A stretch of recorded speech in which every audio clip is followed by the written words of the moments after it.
Okay. हाँ जी my dear students, तो कैसे हैं आप लोग? उम्मीद करता हूँ आप सभी अच्छे होंगे, स्वस्थ होंगे और घर पे रह के पढ़ाई भी कर रहे होंगे। तो मेरे दोस्त खेद है मुझे, क्योंकि वीडियो काफ़ी टाइम बाद आ रही है, कम से कम 1 महीना हो चुका है। रीज़न बिहाइंड इट मैंने आपको बता दिया था कि हमारे लाइब्रेरी का काम चल रहा था और उसके साथ साथ क्लासरूम का काम भी थोड़ा बहुत था, वो पेंडिंग था। तो वो लगभग कंप्लीट हो गया। लाइब्रेरी में 1 दिन का काम और बचा है, तो क्लासरूम हमारा तैयार हो चुका है, जिस वजह से हम आज की क्लास को लेने जा रहे हैं। तो ये जो मैंने आपसे प्रॉमिस किया था कि न्यू ईयर पे मैं आपको गिफ्ट देने वाला हूँ, गिफ्ट क्या था? फंडामेंटल्स ऑफ इंग्लिश, यानी इंग्लिश के जो भी फंडामेंटल्स हैं, बेसिक है, वो मैं आपको करवाने जा रहा हूँ। तो एक क्लास हमारी हो चुकी थी जिसमें हमने काफ़ी कुछ जान लिया था। साउंड क्या होते हैं, लेटर क्या होते हैं, वर्ड तक हम आ चुके थे, मतलब हमने वर्ड फॉर्मेशन सीख ली थी।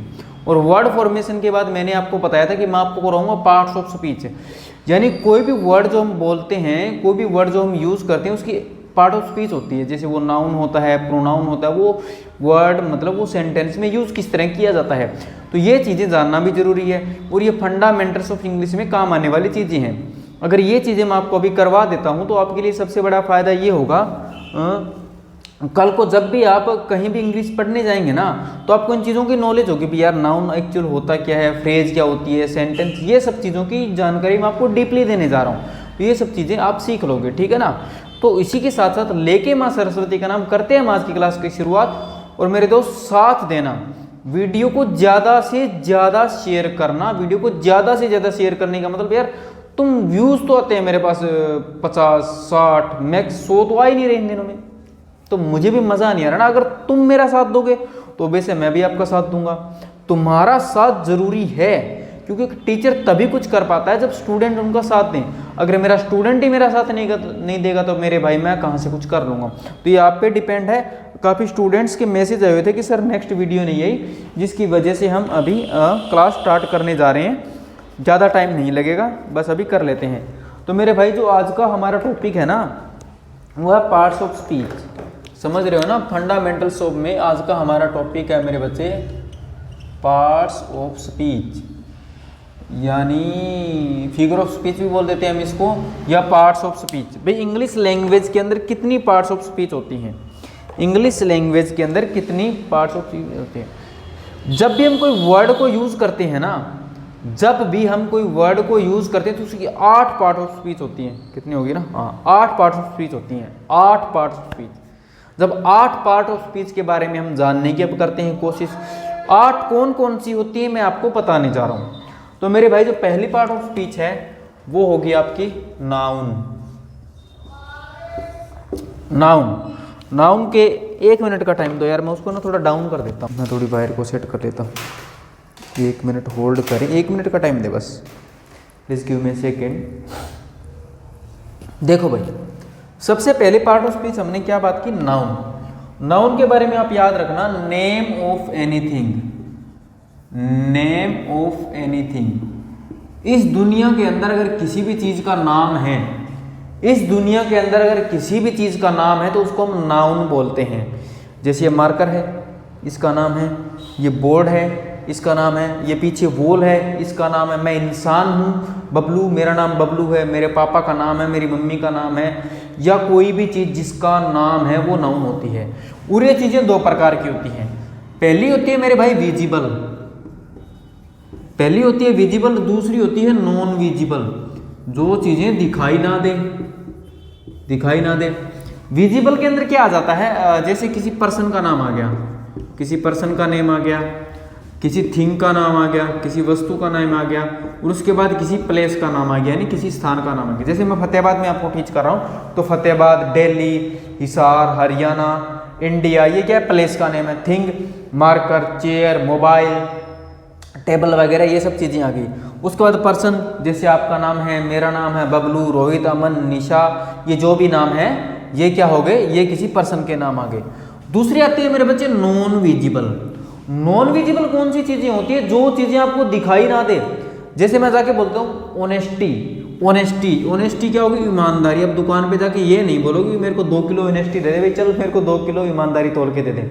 वो बंदा आपको 2 किलो ईमानदारी तोल के नहीं दे सकता। क्यों? क्योंकि ये चीज़ नॉन विजिबल है। एंगर, आप किसी का गुस्सा देख नहीं सकते। लव, ये चीज़ आप डिस्क्राइब नहीं कर सकते। ये चीज़ आप डिस्क्राइब नहीं कर सकते। 1 मिनट मैं देख लेता हूँ वहाँ तक दिख रहा है क्या। ये चीज़ें आप डिस्क्राइब नहीं कर सकते, यानी दिखा नहीं सकते। एंगर आप शो कर सकते हैं जैसे, लेकिन आप देख सकते हैं एंगर को, ये नॉन विजिबल है। ऑनेस्टी हो गई, लव हो गया, ये सब चीज़ें क्या होती है, जैसे एयर। अब बात करते हैं, भगवान को आपने देखा है?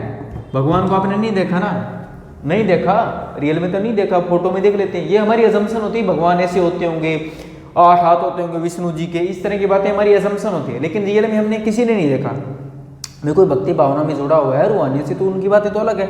लेकिन हम नॉर्मल बंदों की बात कर रहे हैं। नॉर्मल बंदों में किसी ने भगवान को नहीं देखा, लेकिन है तो सही। हवा आपने देखी है? नहीं देखी, लेकिन है। Honesty is the best policy हम बोलते हैं। ऑनेस्टी है, एंगर है, लव है, ये सब चीज़ें क्या है, ये सब चीज़ें नॉन विजिबल है मेरे बच्चे। और अगर ये चीज़ें नॉन विजिबल है तो इनका नाम भी तो क्या, जैसे ऑनेस्टी, एंगर, लव, एयरपोर्ट। तो इस तरह की चीज़ों को भी हम नाउन ही बोलते हैं। अब जो चीज़ें विजिबल है उनके बारे में तो आपको पता है। नॉन विजिबल है जिसका अगर इस दुनिया में अंदर किसी भी चीज़ का नाम है तो वो चीज़ नाउन है, बस आप इतना याद रखोगे। अगर इस दुनिया में, इस ब्रह्मांड में किसी भी चीज़ का नाम है तो वो नाउन है, उसको नाउन बोला जाता है।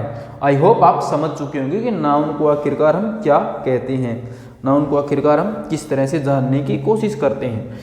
अब आपको नाउन के बारे में पता लग गया। अब मैं इसको 1 सेकंड के बाद साफ कर देता हूँ, उसके बाद मैं आपको प्रोनाउन के बारे में बताऊंगा, क्योंकि दूसरी जो पार्ट ऑफ स्पीच आएगी मेरे बच्चे वो आएगी प्रोनाउन। हो गया? गुड।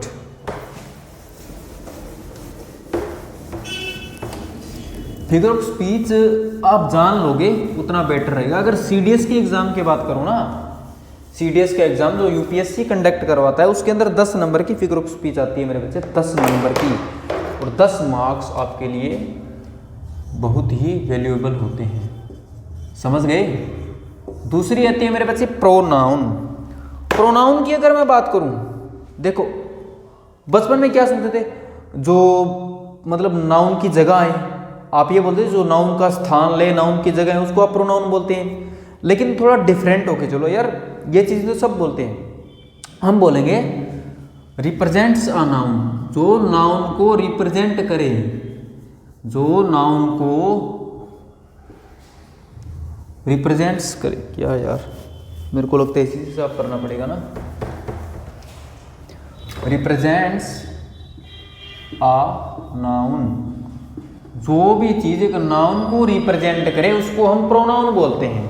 अब नाउन को रिप्रेजेंट जैसे ही, शी, इट, दे, ये सब बहुत सारे आपने प्रोनाउन सुनेंगे भी। जो भी चीज़ पहले हम नाउन का यूज करते हैं, उसके बाद हम उसी नाउन को रिप्रेजेंट करने के लिए कोई भी सेंटेंस दोगे कि उसी नाउन को रिप्रेजेंट करने के लिए हम क्या करते हैं, प्रोनाउन का यूज करते हैं। प्रोनाउन का यूज करते हैं, समझ गए? अभी जो भी चीज़ नाउन को रिप्रेजेंट करेगी उसी को हम प्रोनाउन बोलेंगे। समझ गए ना? A word that is used to represent a noun is known as pronoun. जैसे मैंने बोला this is my pen, this is my pen. यहाँ बोलता हूँ he is my brother, he is my brother. अब बात करते हैं, अच्छा ये रहा, तो पेन, पेन क्या हो गया मेरे बच्चे, नाउन हो गया, और ब्रदर क्या हो गया, यहाँ पे नाउन हो गया। लेकिन इनको रिप्रेजेंट कौन कर रहा है, दिस, ये मेरा पेन है, तो ये क्या हो गया मेरे भाई, ये हो गया प्रोनाउन। और इसी तरह ही क्या हो गया, ब्रदर को रिप्रेजेंट कर रहा है, तो ये भी हो गया प्रोनाउन, ये भी हो गया प्रोनाउन। पता लग गया अभी प्रोनाउन क्या होता है, कि जो चीज़ नाउन को रिप्रेजेंट करे उसको हम प्रोनाउन बोलते हैं। जैसे मैंने बोल दिया, जैसे मैंने बोला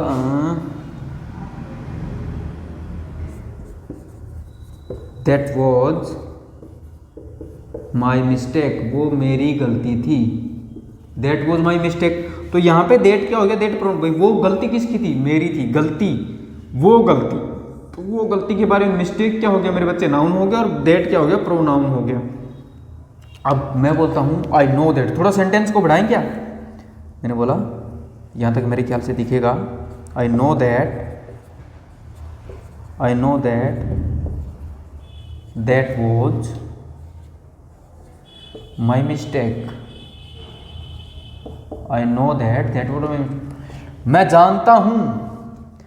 जानता हूं कि वो मेरी गलती है। तो ये दैट जो है ना, ये यहाँ पे कंजंक्शन है, कहीं तुम इसको प्रोनाउन समझ लो, और ये दैट यहाँ पे प्रोनाउन है। अब इस तरह की सिचुएशन भी आ जाती है कि 10-10 दैट आपको एक साथ दिख सकते हैं। सिचुएशन आ सकती है। कहीं पे ये दैट क्या होता है, दैट नाउन भी होता है, दैट प्रोनाउन भी होता है, दैट कंजंक्शन भी होता है, समझ गए। That relative conjunction, relative pronoun भी होता है। दैट के बहुत सारे यूज हैं जो जब दैट का यूज कभी करेंगे तो उनमें सीखेंगे। तो प्रोनाउन में मैंने आपको क्या बताया, तो नाउन को रिप्रेजेंट करे उसको हम प्रोनाउन बोलते हैं। जो चीज़ नाउन को रिप्रेजेंट करेगी उसको हम प्रोनाउन बोलेंगे। जैसे दिस, ही, दैट, ये सब हमने क्या सीखा, ये सब चीज़ें क्या है, ये सब चीज़ें प्रोनाउन है। उसके बाद बात करेंगे थर्ड पार्ट ऑफ स्पीच की। कर लो इनको कॉपी जल्दी से।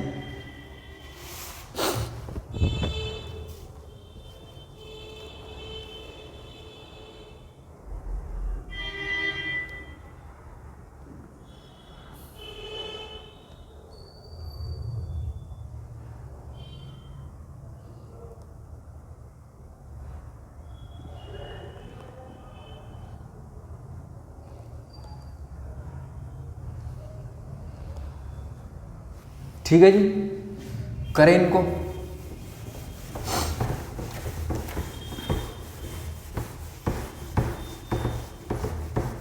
अब थर्ड फिगर ऑफ स्पीच आती है मेरे बच्चे एडजेक्टिव।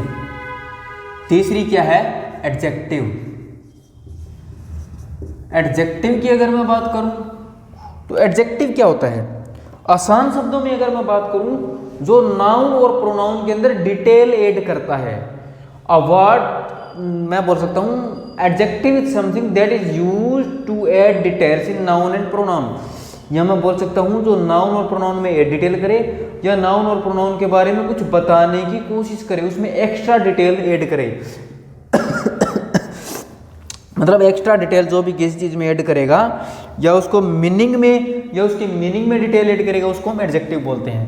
एडजेक्टिव बोलते हैं, जैसे कि मैंने एग्जांपल लिखा, आई सो, मैंने एग्जांपल लिख लिया मैंने, आई सो अ मैन यस्टरडे। ठीक है, भी कल मैंने एक आदमी देखा, तुमने कोई भी आदमी देखा, तो man, I saw a man, man क्या हो गया मेरे भाई, नाउन हो गया। अब मैं बोल सकता हूँ I saw a smart man, smart man yesterday. कल मैंने एक स्मार्ट बंदा देखा, तुम बोलते हो मैन, मैन क्या हो गया मेरे भाई, नाउन, हमने अभी बात की।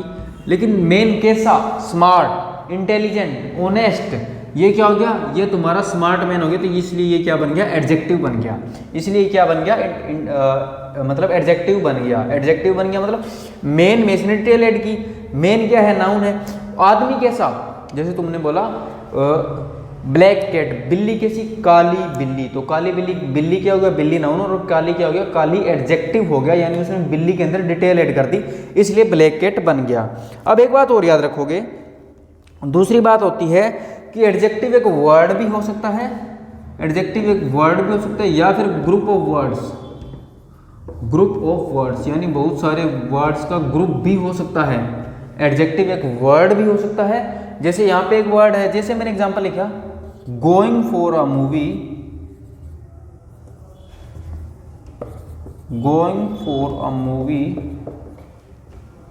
I called my father. Movie जाते हुए मैंने अपने पापा को कॉल की। तो मूवी देखने कौन जा रहा था, आई मतलब मैं, स्पीकर, तो स्पीकर के अंदर इसने डिटेल ऐड की, स्पीकर के अंदर इसने डिटेल ऐड की, तो ये क्या हो गया, ये जो ग्रुप ऑफ वर्ड्स है ये एडजेक्टिव का काम करेगा। यहाँ पे क्या करेगा, अब जैसे कि आप अपने बारे में बता रहे हैं, मूवी देखने कौन जा रहा था, भाई मूवी देखने तो मैं जा रहा था। अब मैं मूवी देखने जा रहा था, तो मैंने उस बात को एक्स्ट्रा, एक तुम बोलते हो मैंने अपने पापा को कॉल की थी, तुमने ये बात बोल दी मैंने अपने पापा को कॉल की थी, तुमने अपने पापा को कॉल की, ठीक है, लेकिन तुमने अपने पापा को कॉल कब की, गोइंग फॉर मूवी जाते हुए, गोइंग फॉर दिल्ली, या जो भी तुम, गोइंग टू दिल्ली, दिल्ली जाते हुए, मूवी मतलब वॉचिंग ए मूवी, इस तरह कुछ भी बोलो तुम, कोई भी काम करते तो काम कौन कर रहा है, काम तो तुम कर रहे हो। इसी वजह से going for a movie I called my father, मतलब मूवी देखने तो तुम ही जा रहे थे ना। अगर तुम मूवी देखने जा रहे हो तो तुम्हारे अंदर ये वर्ड क्या करें, ये डिटेल ऐड करें, इसीलिए एडजेक्टिव फ्रेज बोल सकती हैं, यानी ग्रुप ऑफ वर्ड्स भी एडजेक्टिव का काम कर लेती हैं। जैसे कि मैंने बोल दिया मेड ऑफ वुड, लकड़ी से बनी हुई चेयर, अ चेयर, यहाँ पे लिख देता हूँ मैं, a chair made of wood, made of wood, लकड़ी से बनी हुई चेयर। तो मेड ऑफ वुड क्या है? Group of words. लेकिन ये भी क्या कर रहा है? ये भी एडजेक्टिव का काम कर रहा है, ये भी एडजेक्टिव का काम कर रहा है। यानी कलेक्शन ऑफ वर्ड्स क्या करता है? कलेक्शन ऑफ वर्ड्स क्या करता है? कलेक्शन ऑफ वर्ड करता है मेरे भाई, एडजेक्टिव का काम कर सकता है। अब और एग्जांपल लिखेंगे, और एग्जांपल लिखेंगे, इतने आप इनको कॉपी कर लो। आज हम बस मेरे ख्याल से पार्ट ऑफ स्पीच ही ख़त्म करेंगे, क्योंकि काफ़ी दिन बाद क्लासेस है, तो थोड़ा सा मेरे को संभालने में टाइम लगेगा अपने स्टूडियो को। तो आप एक दिन और एडजस्ट कर लेना, मैं करूँगा कल या परसों दूसरी अगली क्लास भी अपलोड करूँगा, ठीक है? हाँ जी, वेरी गुड। मेरी भी लेस ही नहीं बन पा रही है ना।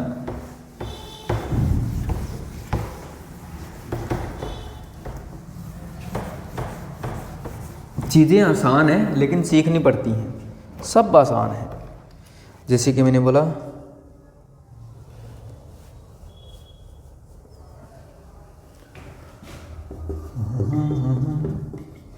Driving my car I called her. Car चलाते हुए मैंने उसको कॉल की थी। हैविंग माई लंच खाते हुए आई कॉल्ड माई फादर। तुमने अपने पापा को कॉल की थी भी लंच खाते हुए। तुमने बोलता है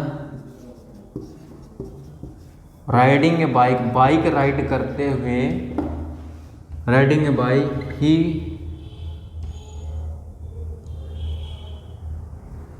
चलो ये कर लेते हैं, he called his mother, he called his mother. इस तरह से तुम कितने भी सेंटेंस बना लो भाई, इस तरह से तुम कितने भी सेंटेंस बना लो। तो ये सब क्या करेंगे? ये सब मेरे भाई, अगर ये तीनों सेंटेंस की बात करूँ मैं, एक मिनट यहाँ तक आएगा। ये जो सेंटेंस है हमारे, ये जो सेंटेंस बनेंगे ना, group of words, collection of word, ये सब एडजेक्टिव का काम करेंगे। ये सब क्या करेंगे मेरे बच्चे? एडजेक्टिव का काम करेंगे, ये तीनों के तीनों सेंटेंस जी। तो हम बात करते हैं एडजेक्टिव की। एडजेक्टिव के बाद आता है मेरे भाई फोर्थ पार्ट ऑफ स्पीच, क्या है? वर्ब। वर्ब के बारे में हम जानने की कोशिश करेंगे ना मेरे बच्चे। ओह माय गॉड, अरे कई बार बीच में स्टूडेंट्स आ जाते हैं हमारे, कुछ नहीं था, बस कोई काम के लिए आए थे वो। वर्ब, वर्ब के बारे में जानने की कोशिश करो भाई, ये बहुत ही सीरियस चीज़ आ जाती है ना। वर्ब क्या होती है? वर्ब बहुत बड़ी चीज़ होती है, क्योंकि वर्ब एक ऐसी चीज़ है जिसके बिना कोई भी सेंटेंस पॉसिबल नहीं है। कोई भी सेंटेंस वर्ब के बिना पॉसिबल नहीं है। सेंटेंस के अंदर नाउन प्रोनाउन कुछ ना हो चलेगा, लेकिन वर्ब होनी जरूरी है। वर्ब क्या होती है? वर्ब क्या क्या शो करती है? वर्ब एक्शन शो करती है मेरे भाई, वर्ब पोजीशन शो करती है, पोजीशन शो करती है, और वर्ब हैपनिंग शो करती है।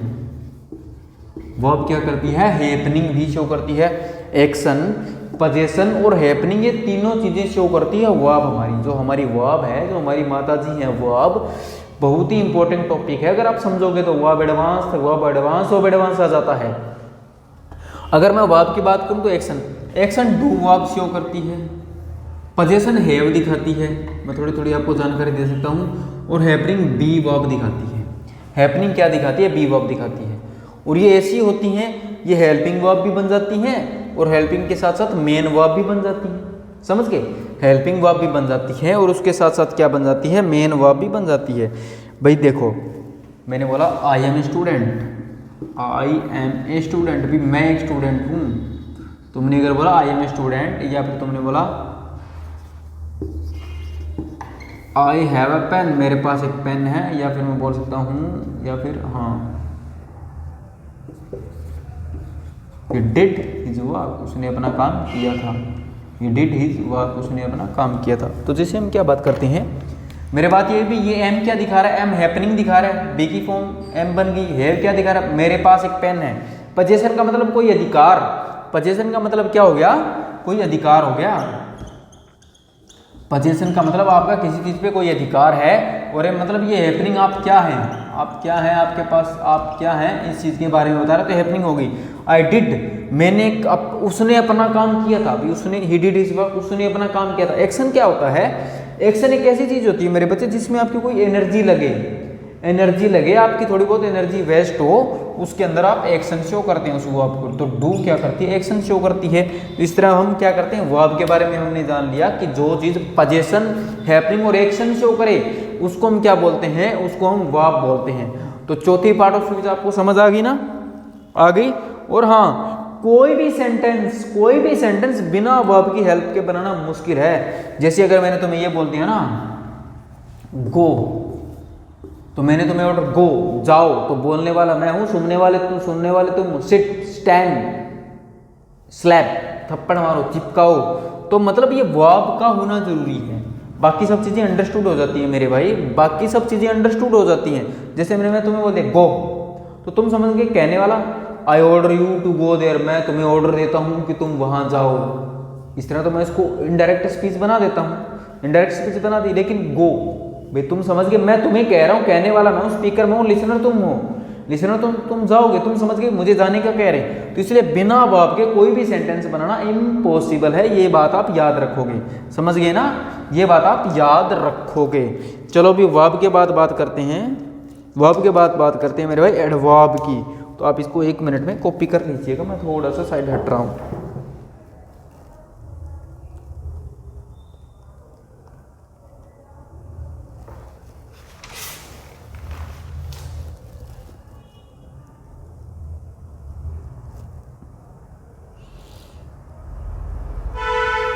एडवर्ब काफ़ी लंबा चलेगा, मतलब वैसे तो क्या लंबा चलेगा, थोड़ा थोड़ा बताते हुए चलूंगा, ठीक है ना। वर्ब के बाद आती है हमारी मेरे भाई एडवर्ब।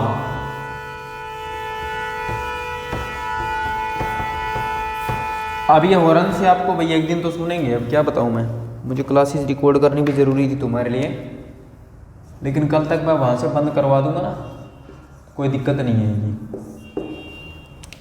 एडवर्ब क्या होती है मेरे बच्चे, एडवर्ब वो होती है जो वर्ब में डिटेल ऐड करे, जो एक्शन में डिटेल ऐड करे। To add details in action, to add details in action, कोई भी जो एक्शन के अंदर डिटेल ऐड करे उस चीज को हम एडवर्ब बोलते हैं। भी एक्शन कब हुआ, व्हेन, कहाँ हुआ, कैसे हुआ, क्यों हुआ, कब कब हुआ, इस तरह की चीज़ों के अंदर जब हम डिटेल ऐड करते हैं तो उसी को एडवर्ब बोलते हैं। फॉर एग्जांपल माय फ्रेंड, ये तो एम के ज़्यादा ही लगे ना, माय फ्रेंड केम यस्टरडे, भाई कल मेरा दोस्त आया था। दूसरा मैंने लिखा he did his work seriously, और या फिर मैं बोल सकता हूँ please cross the road carefully. ये 3 एग्जाम्पल हमने लिख दिए भाई। अभी तीनों एग्जाम्पल की अगर मैं बात करूँ ना, माय फ्रेंड केम यस्टरडे, कब आया मेरा दोस्त, कल आया था, कब आया, कल आया। तो व्हेन का रिप्लाई, मेरा दोस्त कब आया, यस्टरडे।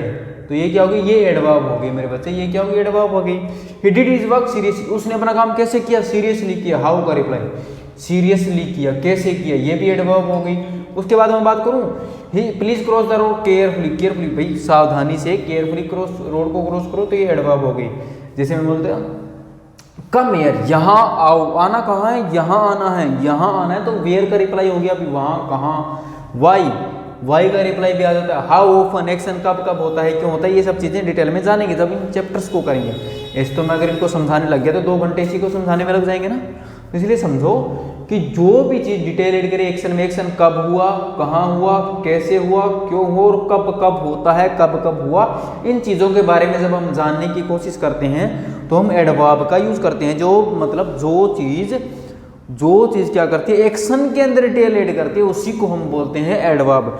उसके बाद अगर मैं बात करूं तो एडवर्ब और भी चीज़ों में डिटेल ऐड करती है मेरे भाई। एडवर्ब में भी डिटेल ऐड कर देती है, एडवर्ब कंजंक्शन में भी डिटेल ऐड कर देती है, एडवर्ब प्रीपोजिशन में भी डिटेल ऐड कर देती है। तो इन चीज़ों को समझते हैं। तो मेरे को 1 मिनट का टाइम देंगे, मतलब आपको ही दे रहा हूँ, मैं तो कहाँ लूँगा, इतने आप इनको कॉपी कर लें। समझ गए ना, that's great my dear students. चलो जी, समझ गए, वेरी गुड। ठीक है। हाँ जी, तो अब बात करते हैं adverb for a preposition. Way preposition में एडवर्ब कैसे काम करती है। जैसे मैंने लिख दिया adverb for a preposition. Preposition के बारे में भी आपको बताया जाएगा मेरे भाई। और प्रेपोजिशन की बहुत सारी क्लासें तो आपकी 3-4 क्लासें हो चुकी है, हालांकि बहुत सी प्रेपोजिशन मैं करवा चुका हूँ। जैसे मैंने बोला, क्या एग्जांपल लिखूँ, he is standing at the door, he is standing at the door and waiting for you, and waiting for, यहाँ तक दिखेगा नहीं क्या, पहले बता देना, एंड वेटिंग फॉर यू। भाई वो बिल्कुल दरवाजे पे खड़ा है और तुम्हारा इंतजार कर रहा है, तो एट क्या होगी, यहाँ पे प्रेपोजिशन है, याद रखोगे ना, एट क्या है, प्रेपोजिशन है। ठीक है, अब दूसरा एग्जांपल लिखूं, प्रेपोजिशन से रिलेट करूं, he is standing just at the door, just at the door and waiting for you, and waiting for you. भाई वो बिल्कुल दरवाजे के पास खड़ा है, तो एट क्या होगी, एट प्रीपोजिशन होगी मेरे बच्चे, और जस्ट क्या होगी, जस्ट एडवर्ब हो गई, जस्ट एडवर्ब होगी, ये एट होगी प्रीपोजिशन। मैं आपको बता चुका हूँ एट प्रीपोजिशन होती है, और प्रीपोजिशन के अंदर इसने डिटेल ऐड कर दी। जब इसने प्रीपोजिशन के अंदर भी डिटेल ऐड कर देती है, यानी एडवर्ब कहीं भी डिटेल ऐड कर देती है, जो नाउन और प्रोनाउन और एडजेक्टिव को छोड़ के। समझ गए, गुड, समझ गए। दूसरा एग्जाम्पल की मैं बात करूं, दूसरा एग्जाम्पल तो क्या लिखेंगे, दूसरा करते हैं एडवर्ब फॉर ए कंजंक्शन। ठीक है, तो आप इसको कॉपी करें, तब तक हम आगे का देखते हैं भी आगे हमें क्या करना है, किस तरह से करना है। चीज़ें आसान हैं, ज़्यादा मुश्किल नहीं है, समझते हुए चलोगे तो सब कुछ आसान लगेगा, अदरवाइज तो सब कुछ दुनिया में मुश्किल ही है।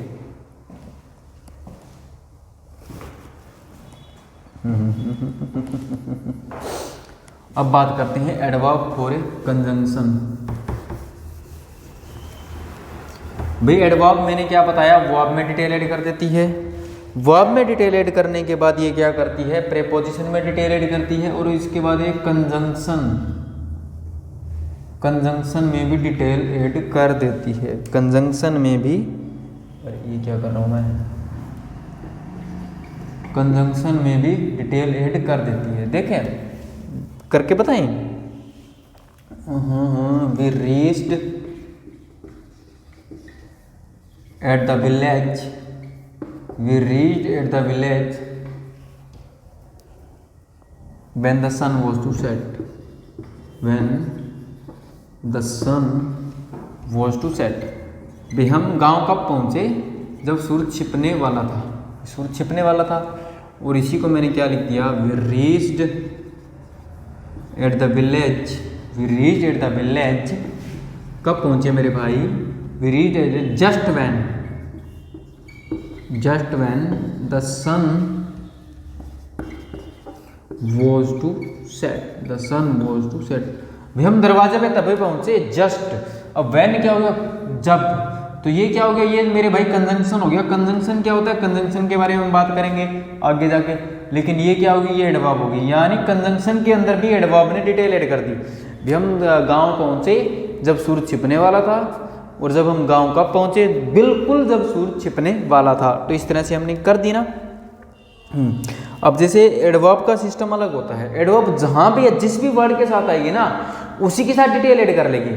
जैसे मैं आपको, एक मिनट ये कॉपी कीजिए, फिर बताता हूँ एक एग्जांपल से आपको, है ना, कॉपी कर लो इसको, क्योंकि एडवर्ब अगर वर्ब के साथ आएगी तो वर्ब में डिटेल ऐड कर लेगी, एडवर्ब के साथ आएगी एडवर्ब में डिटेल ऐड कर लेगी, अगर वर्ब प्रीपोजिशन के साथ आएगी तो प्रीपोजिशन में डिटेल ऐड कर देगी। एडवर्ब का काम ही ऐसा है, अभी जिसके साथ आएगी ना, उसी के साथ ये जुड़ के डिटेल ऐड कर देगी। ये चीज़ आपको समझाने की कोशिश कर रहा हूँ मैं, ये चीज़ आपको समझाने की कोशिश कर रहा हूँ। ठीक है, हो गया। अब आपको दो एग्जाम्पल तो बताता हूँ, और दोनों से आप अच्छे तरीके से समझ जाओगे। ठीक है ना, जैसे मैंने बोला, टू की बात करता हूँ ना, एक I do like this dish, एक तो ये सेंटेंस है और दूसरा मेरे भाई आई लाइक दिस डिश। डस क्यों लिख रहा हूँ पता नहीं, कई दिन बाद मार्कर उठाया तो मेरे को ऐसे लग रहा है जैसे मैं मार्कर उठाना भूल गया हूँ ना। I like this dish too, ये हो गया। ठीक है, अब समझो जो समझाना चाह रहा हूँ। अब इस सेंटेंस का मतलब ये टू हो गया, ये लाइक हो गया। भाई मैं इस डिश को भी पसंद करता हूँ, मैं भी इस डिश को पसंद करता हूँ। ठीक है, मान के चलो ये कोई डिश है, यहाँ तक दिख रहा है, ये कोई डिश है, कुछ खाने वाली डिश होगी, कुछ डिश है। एक ये आप बैठे हो, ये भी आपका दोस्त, ये आपका दोस्त, ये आपका दोस्त, ये आपका दोस्त, ये आपका दोस्त। और एक मिनट, आपको थोड़ा चेंज कर देते हैं मेरे भाई, और ये बैठे हो आप, ठीक है ना, ब्लैक वाले आपको हाईलाइट कर दिया मैंने।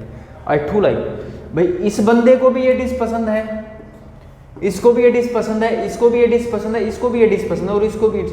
सब ने बोला, जैसे मान के चलो पनीर की बात कर लेते हैं। अब कुछ लोगों को पनीर से एलर्जी होती है, लेकिन इसको एलर्जी नहीं है।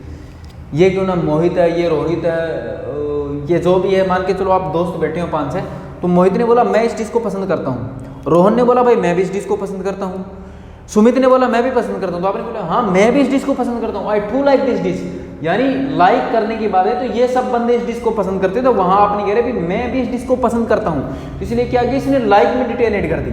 और इस सेंटेंस का मतलब क्या है, मान के चलो ये टेबल है, एक डिश ये पड़ी है, एक डिश ये पड़ी है, ये एक डिश ये पड़ी है, एक डिश ये पड़ी है। ठीक है, आप ये डिश भी लाइक करते हैं, आप ये डिश भी लाइक करते हैं, और आप ये डिश भी लाइक करते हैं, और आपने क्या बोला मैं इस डिश को भी लाइक करता हूँ, I like this dish too. आपके सामने मान के चलो 4 डिशेज पड़ी हैं, जैसे कुछ भी पड़ा है खाने के लिए, तो आपने ये बोला भाई हाँ, आजकल के लड़कों का नहीं होता कि मुझे ये भी पसंद है, मुझे वो भी पसंद है, और मुझे ये भी पसंद है, मुझे वो भी पसंद है, तो ये वाली चीज़ें आ जाती है ना। इस तरह का मतलब ये एडवर्ब मीनिंग देती है, समझ रहे हो ना कहना क्या चाहता हूँ। कि कई बार क्या होता है, शादी में जाते हैं, कहते हैं भाई ये पीले सूट वाली मेरे को पसंद है, दूसरा नहीं यार ग्रीन वाली भी मेरे को पसंद है, अरे नहीं रेड सूट वाली भी मेरे को पसंद है, मतलब तुम्हें सारी पसंद है। तो तुम ये कहना चाहते हो कि I like this dish too. Dish की बात करें तो I like this dish too, ये बात करें तो एडवर्ब इसी तरह से करती है, जिस भी चीज़ के साथ आएगी उसी में डिटेल ऐड कर देगी, उसी में डिटेल ऐड कर देगी। तो आपने डिटेल ऐड करवा दी, आप डिटेल ऐड करवा दी तो मतलब इसमें डिश के साथ आ गई तो ये डिश में डिटेल ऐड कर देगी, ये लाइक के साथ आ गई तो लाइक में डिटेल ऐड कर देगी। समझ गए कहना क्या चाहता हूँ मैं, कि एडवर्ब जहाँ भी आएगी उसी चीज़ में डिटेल ऐड कर देगी। अब कई लड़के गुस्सा मान जाएंगे, भाई मैं क्या बताऊँ, ये होता है आजकल ना, ये होता है। तो आप समझ गए कि एडवर्ब कहीं भी डिटेल ऐड कर लेती है। आई होप आप समझ गए इस चीज़ को। That's good my dear students, that's good. अब एक आधा तो ऐसा है इंस्टाग्राम पे मैसेज करेगा, सर आप मेरे को बोल रहे थे क्या? ऐसा कुछ नहीं होना भाई, ये तो बस मजाक की बातें होती है तुम्हारे साथ। तो 5 पार्ट ऑफ स्पीच हमारी हो चुकी हैं। 5 के बाद अगर मैं बात करूँ छठी की, तो छठी भी आएगी भाई।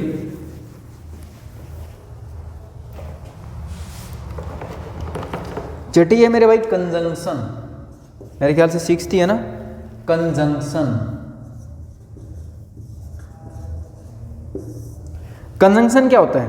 कंजंक्शन एक जॉइनिंग वर्ड होता है। कंजंक्शन क्या होता है माय डियर स्टूडेंट्स? ये एक जॉइनिंग वर्ड होता है। जॉइनिंग वर्ड होता है जो क्या करता है, जो दो चीजों को जोड़ने का काम करता है। कैसे जोड़ेगा?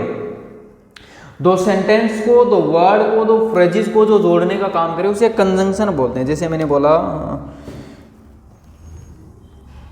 आई invited him, I invited him but he didn't come, but he didn't come। भाई मैंने उसे इनवाइट किया था परंतु वो नहीं आया। ओ माय गॉड, चलो चलाते हैं काम। I invited him but he didn't come, तो बट क्या हो गया? बट कंजंक्शन हो गया। भाई मैंने उसे इनवाइट किया था, सेंटेंस यहाँ पे खत्म हो गया, लेकिन आपने he didn't come, वो नहीं आया। तो दोनों सेंटेंस को जोड़ने के लिए बट कंजंक्शन का आपने क्या किया?